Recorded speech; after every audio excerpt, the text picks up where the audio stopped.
There's a rare kind of power that doesn't need to announce itself. You've felt it before, when someone walks into a room, says almost nothing, yet somehow commands every glance, every heartbeat, every ounce of attention. They're not loud, they're not trying. They simply are. That kind of magnetic presence has nothing to do with appearance, money, or charm. It's something deeper, a quiet frequency that resonates from within. The truth is, silent attractiveness isn't about being mysterious for the sake of attention. It's about embodying peace, confidence, and authenticity so profoundly that others can't help but feel drawn to your energy. In this speech, we'll uncover 5 essential habits that make you silently attractive, not because you seek validation, but because you have become the kind of person who doesn't need it. The power of presence is not something you can fake, imitate, or manufacture. It's not in the tone of your voice or the way you carry yourself.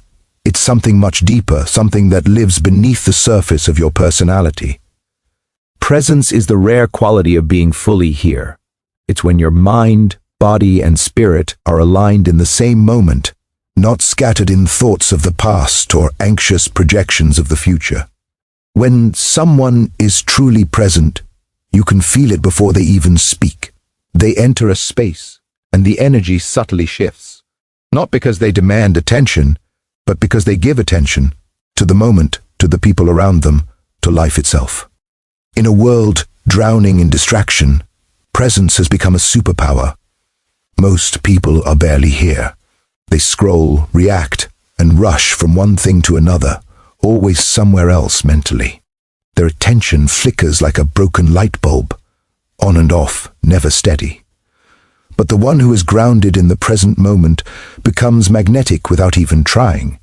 You can sense it in the way they look at you, not through you, not around you, but at you, into you. There's no restlessness, no subtle searching for escape. Their stillness invites you to slow down too. Presence speaks a silent language. When you are around someone who is truly here, your nervous system relaxes. You feel seen. You feel safe. This is why people are drawn to those who are calm and attentive. They radiate stability in a chaotic world. Think about the last time someone listened to you deeply, without interrupting, without checking their phone, without turning your words into a stage for their own story. How rare that felt, how unforgettable. You probably couldn't explain exactly why, but you felt valued in a way that words couldn't describe. That's the power of presence. It's a mirror that reflects back to others their own worth. To cultivate presence, you must first learn the discipline of stillness. Presence begins in silence. It's born in the moments when you choose not to escape your own company.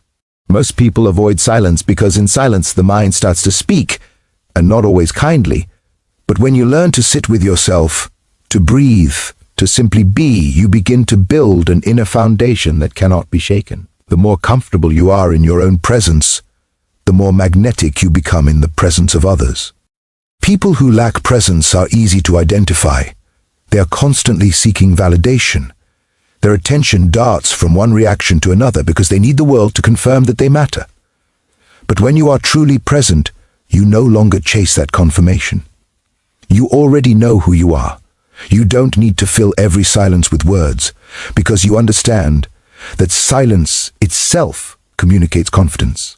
It tells the world, I am comfortable in this space, with myself and with you. That comfort becomes a quiet form of power. Imagine a leader walking into a room. They don't speak loudly, they don't rush, they don't dominate, but everyone feels their energy. They make eye contact, not as a tactic, but as a natural extension of their awareness. They listen fully, respond thoughtfully, and when they speak, their words land with weight.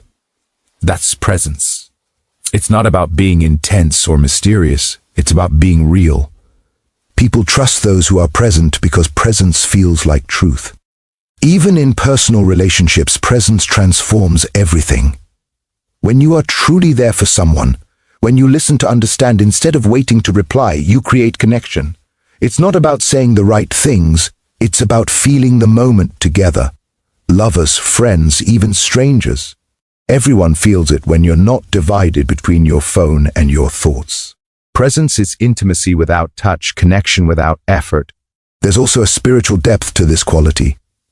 Presence means surrendering to what is. It's acceptance of life as it unfolds, without resistance. It's the quiet knowing that this moment is enough. When you live this way, your energy changes. You stop leaking power through worry and regret. You begin to move differently. Slower, more intentional, more aware. People can sense it in your gaze, in your tone, in your very being. You become a sanctuary in a world addicted to noise. Presence doesn't come from trying harder. It comes from letting go. Letting go of the need to perform, the need to impress, the need to always be on. It's choosing to be honest instead of perfect, grounded instead of reactive. When you master presence, you no longer have to chase attention. Attention naturally finds you. Because people crave what they don't often experience, and in a world that's half asleep, your awareness becomes a beacon of light. The truth is, presence is less about what you do and more about what you don't do. You stop interrupting. You stop thinking ahead while someone's talking. You stop rushing from one moment to the next. You start breathing deeper, seeing clearer, and living slower. That quiet shift is what draws others in. Because in your calm, they find their calm.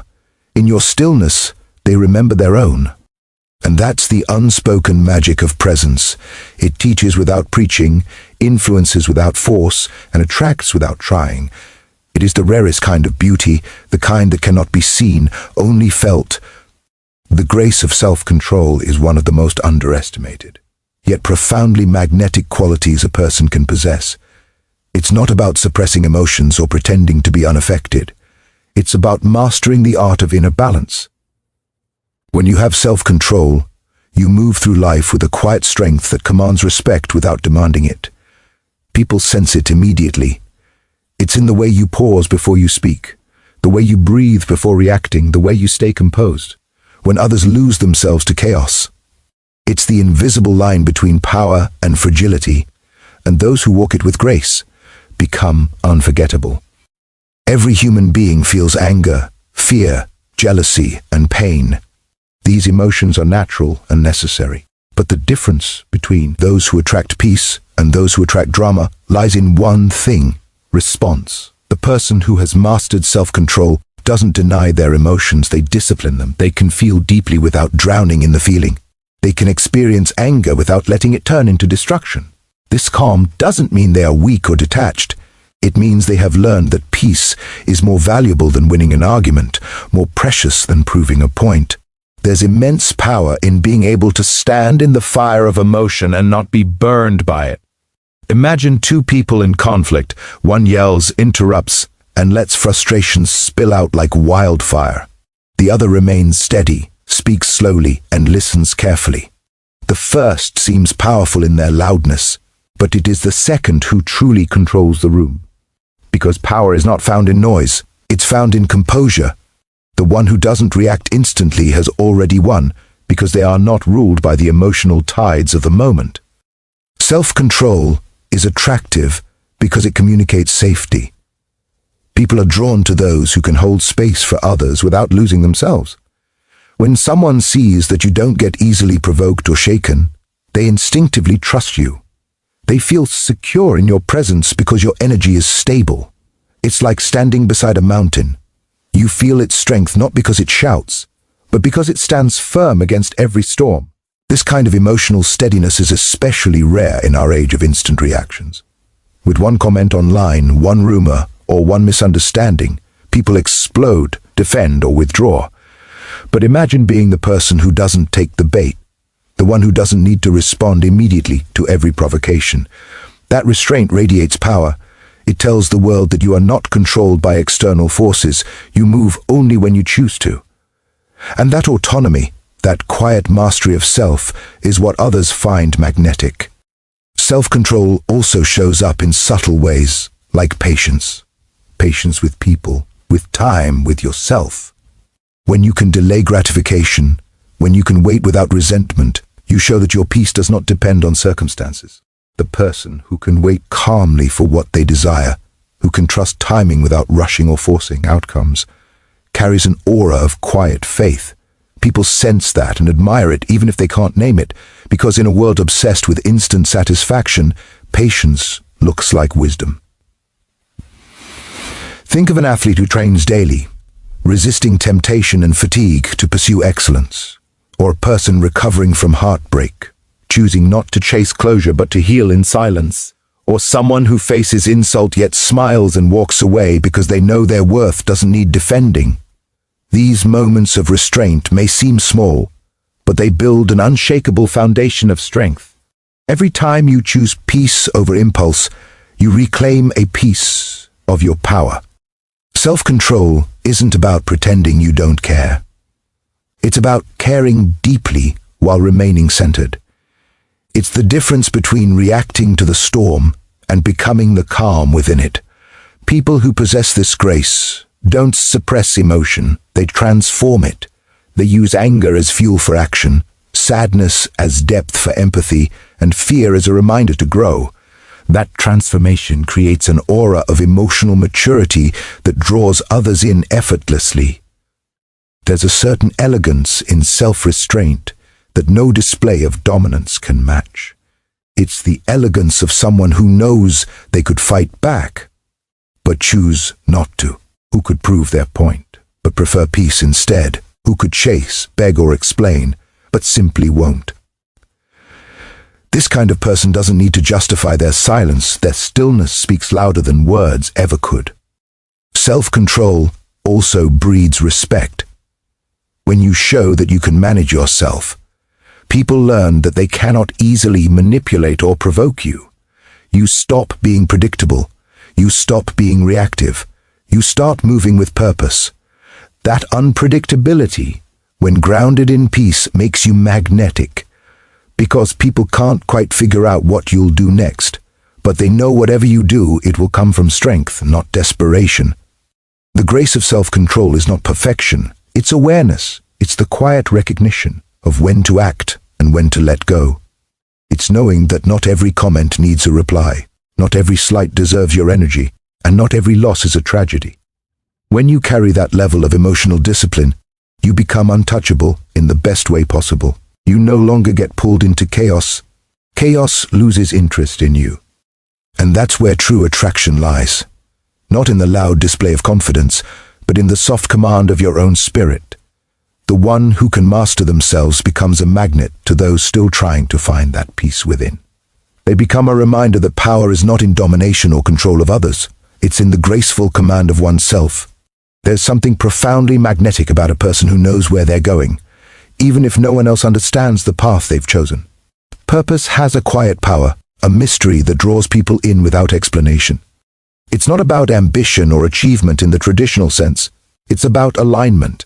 When your life begins to move in harmony with something meaningful, something beyond your ego, it changes your entire presence. You stop chasing approval because you're too busy fulfilling what feels destined. And that, more than anything, is what makes you silently attractive. People who lack direction are often restless. They move from one thing to another, seeking identity through external validation. But the one who walks with purpose moves differently. There's a steadiness to their energy, an invisible rhythm that others can feel. They don't need to announce their plans or broadcast their goals. Their commitment speaks for them. Purpose gives a person gravity. It roots them. It makes their silence full and their actions intentional. When you meet someone who's connected to their purpose, it's almost impossible not to notice. You can see it in their eyes, focused yet at peace. You can hear it in their voice, calm yet certain. They don't waste energy explaining or convincing. Their conviction is enough. They are guided by an inner compass that others often mistake for luck or talent. But it's neither. It's devotion. It's the quiet discipline of someone who wakes up each day and moves towards something meaningful, even when no one is watching. Purpose is mysterious because it doesn't always look glamorous. Sometimes it looks like long nights, failed attempts, and solitary growth. But what makes it attractive is that it's real. The person driven by purpose is too immersed in becoming to worry about appearing. And that authenticity is rare. In a world obsessed with image, someone who chooses substance stands out effortlessly. You feel drawn to them because they remind you of something you've forgotten. That life is richer when it's lived with meaning. There's also an aura of mystery that naturally surrounds people on a mission. Not because they're hiding, but because they no longer seek to be understood. They've made peace with being misunderstood because their validation comes from within. That quiet confidence unsettles those who depend on attention for worth. You can sense that they don't move for applause, they move for purpose. And that difference changes everything. When you no longer need to prove your worth, you radiate an energy that says, I already know who I am.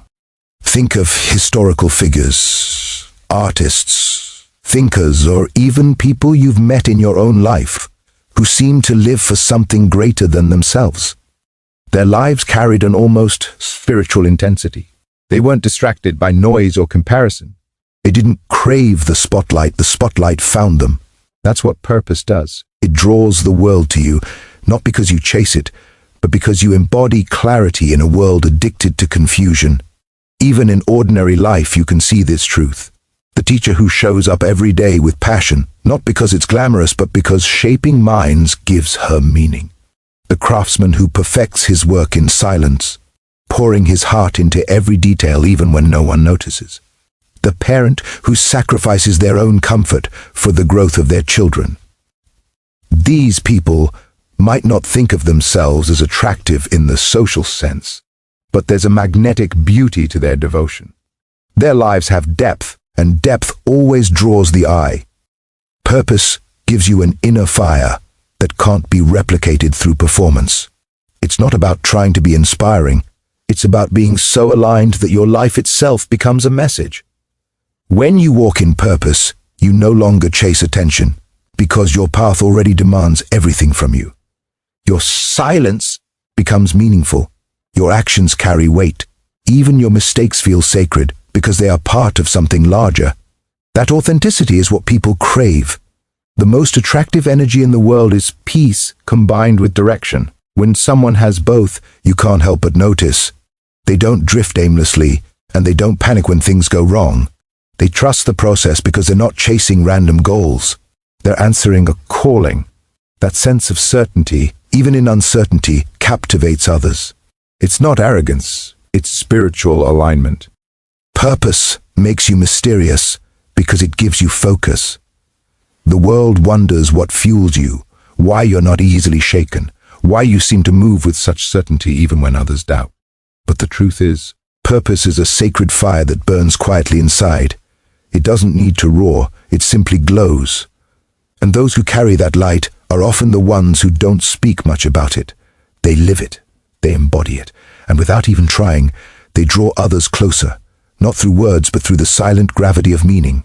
The art of non-validation is one of the rarest and most liberating forms of self-mastery.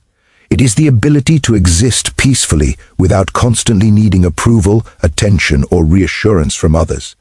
It doesn't mean becoming indifferent or arrogant. It means knowing your worth so deeply that external opinions no longer define your inner state. When you no longer depend on others to confirm your value, you begin to carry a quiet confidence that speaks for itself. People are drawn to that kind of strength because it's so uncommon. Most individuals live in reaction to how others perceive them. But those who have mastered non-validation move from a place of inner security. There's also freedom in purpose.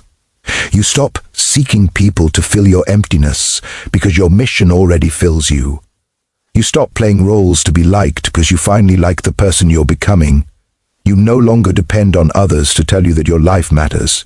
You know it does because you wake up each morning with something worth fighting for.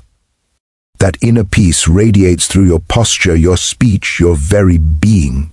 You become magnetic, not because you're trying to attract, but because you've become whole, not external need. Validation is addictive because it feels good. A compliment, a like, a nod of approval, all these things trigger the brain's reward system. But what starts as encouragement often turns into dependence. When your self-worth begins to rely on others' recognition, you lose control over your own peace. You begin to perform instead of live. You measure yourself by how well you are received instead of how aligned you are with your truth.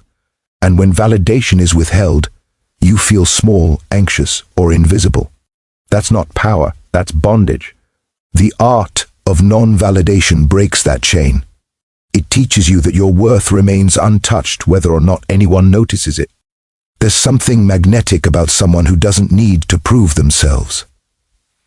When you meet a person who's comfortable in their own skin, who doesn't chase attention or over-explain their choices, you feel a subtle pull towards them.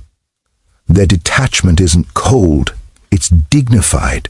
It shows emotional independence. It says, I am enough with or without your approval. That kind of peace can't be faked. It comes from doing the inner work, facing your insecurities, healing old wounds, and building an identity that doesn't crumble under disapproval. You can see this energy in people who don't need to argue when misunderstood. They don't rush to correct every misjudgment or defend their every move. They know the truth always reveals itself over time. They are grounded in their integrity, and that calm faith gives them power. Because while everyone else is busy trying to look right, they focus on being right.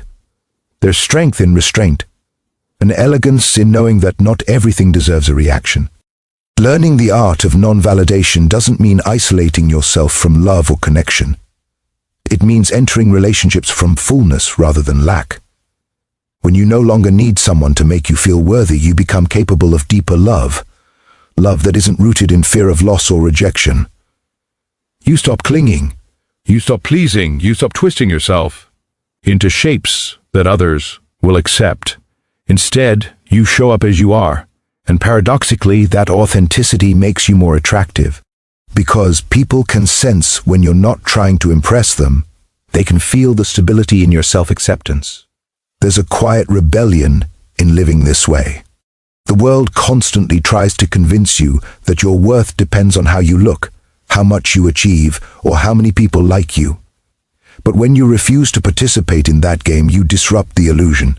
You send a silent message, I belong to myself. And that kind of energy intimidates some and inspires others. Those who are insecure might find your confidence unsettling because they can't control it.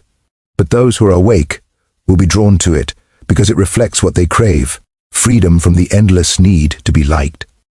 Non-validation is also a practice of emotional maturity. It teaches you to regulate your reactions. When someone ignores you, criticizes you, or fails to acknowledge your efforts, the old self wants to defend, to explain, to seek reassurance. But the evolved self pauses and remembers validation is temporary, but self-respect is permanent. You begin to realize that silence often protects your power better than words ever could. You stop proving and start observing. You stop seeking attention and start commanding presence. Real-life examples of this are all around us. The employee who doesn't need their boss's praise to do excellent work. The artist who creates from passion, not applause. The person who walks away from manipulation without dramatics. The friend who doesn't chase after people who show disinterest. These people move with quiet dignity. They're not cold, they're centered. They've learned that peace comes from within, not from performance. It's also worth noting that non-validation doesn't mean being unfeeling. You can still appreciate compliments, affection, and recognition, but you don't depend on them. They're a bonus, not a necessity. When you master this balance, you become untouchable in the best sense. The opinions of others may still reach your ears, but they no longer pierce your heart. You learn to discern between feedback that helps you grow and noise that tries to control you. At its core, the art of non-validation is about reclaiming your power. The moment you stop handing out emotional permission slips for others to decide how you should feel, you become free. And that freedom radiates. People may not understand why they're drawn to you, but they'll feel it.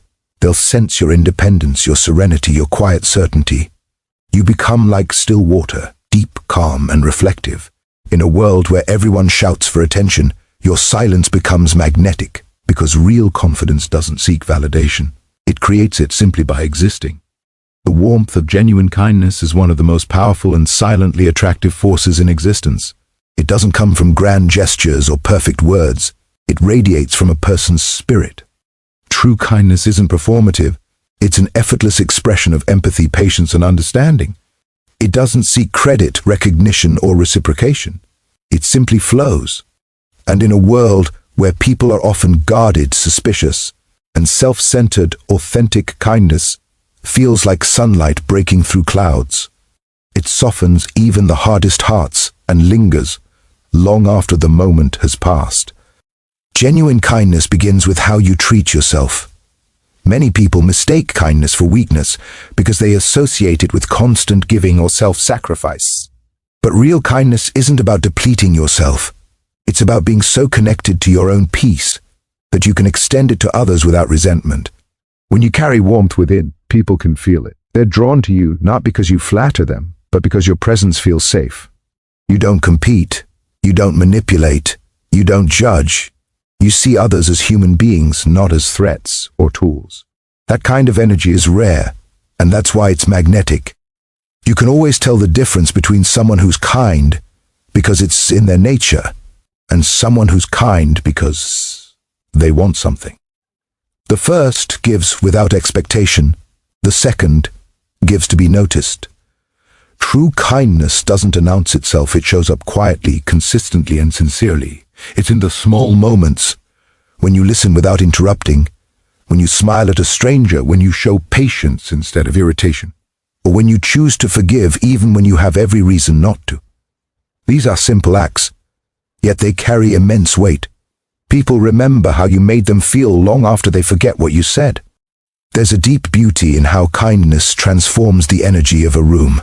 Think of a workplace where everyone is tense and defensive. Then imagine one person who chooses calm, empathy, and encouragement instead of blame. Slowly the tone shifts. People start mirroring that behavior because kindness is contagious. The same happens in relationships. When one person stops competing and starts listening, the entire dynamic changes. Genuine kindness doesn't just touch others, it heals them. It reminds people that gentleness still exists in a world that often feels cold. But kindness also requires strength. It's easy to be kind when life is easy. It's much harder to be kind when you've been hurt, when someone disrespects you, or when the world tests your patience. That's where grace comes in. The quietly attractive person understands that kindness is not about letting others walk over you. It's about maintaining your character, even when others lose theirs. It's responding with dignity instead of revenge, compassion instead of contempt. That restraint, that refusal to let darkness harden you, is what makes kindness so powerful. It's not softness, it's mastery. There's an old saying, strong people are kind. It's true. The ones who have been through pain, who have faced rejection, betrayal, or loss often understand more deeply what it means to be gentle. Because they know what it feels like to be broken, they choose not to break others. This quiet empathy shines through them. It's not loud, it's not desperate, it's peaceful. And that peace draws people in. You can feel it when they speak. Their words don't wound. Their tone doesn't dominate. They leave you better than they found you. Kindness is also a form of silent communication. It says, I see you, you matter. In a society that constantly tells people they're not enough, that kind of acknowledgement feels revolutionary. You don't need to solve anyone's problems to be kind. Sometimes all it takes is presence, a moment of genuine attention. When someone feels truly seen and heard, they feel valued. That feeling creates connection, trust, and attraction on a soul level. It's important to remember, too, that kindness isn't about always saying yes. Boundaries are an essential part of being truly kind. When you respect your limits, your kindness remains genuine, not forced. People who give endlessly without protecting their peace eventually become bitter or resentful, and that energy taints their warmth. The quietly attractive person knows how to give from abundance, not emptiness. They say no when they need to, but even their no carries grace. The beauty of genuine kindness lies in its authenticity. It doesn't need to be dressed up in eloquent words or dramatic gestures. It doesn't seek to impress. It seeks to connect. And connection is what people crave most. You can have beauty, intelligence, and charisma, but if you lack warmth, people may admire you yet never feel close to you.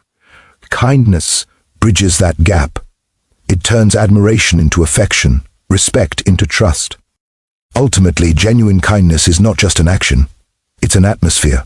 It's the way your energy feels to others. Some people enter a room and bring tension, others enter and bring calm. The latter have learned the quiet art of kindness. They don't force anyone to like them. They don't try to stand out. Yet they do, because warmth is irresistible. It speaks to something ancient and human in all of us, the desire to be seen, understood, and treated with gentleness.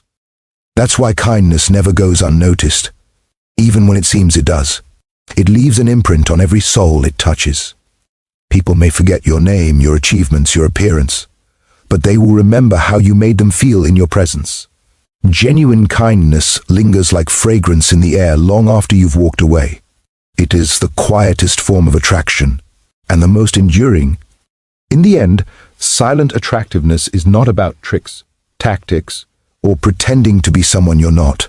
It's about alignment, about becoming so grounded, so self-aware, so peaceful within, that your very presence becomes magnetic. You don't chase attention because you've found something richer, authenticity. You don't demand validation because you've learned the rare art of valuing yourself. You don't need to speak loudly to be seen because your energy already speaks for you.